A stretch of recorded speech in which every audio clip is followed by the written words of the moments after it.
I'd like to draw your attention down here to the transform type-ins. I'm in select and non-uniform scale mode, and I'll scale this chair by dragging its X handle. Notice that the X axis is reporting 129% right now. When I release the mouse, it reveals the absolute percentages that the three axes have been scaled. I'll type R to cycle to the select and squash mode, and then I'll squash the chair, and notice that two axes are gaining while one axis is losing percentage values.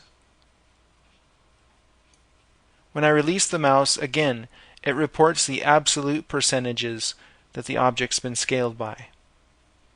I'll type R again to cycle back to select and uniform scale, and right now it's telling me the absolute percentage. Here, I'm going to highlight that value and type in 100 and press enter. That will reset the scales of this object back to 100% in each direction. In select and uniform scale mode, these two boxes are grayed out because they're all set using this percentage value. When you're in select and rotate mode, the values that you see down here are not percentages. Rather, they are angles.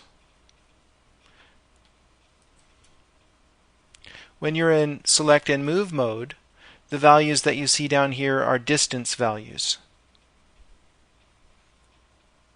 You can access the transform type-in by pressing F12 if you prefer the dialog box interface, and it has separate numbers for absolute coordinates and offset coordinates. This interface also has absolute and offset coordinates with this toggle button. Right now we're in absolute mode, so the numbers match over here. If I click this button, we're now looking at offset coordinates, and the numbers match this listing.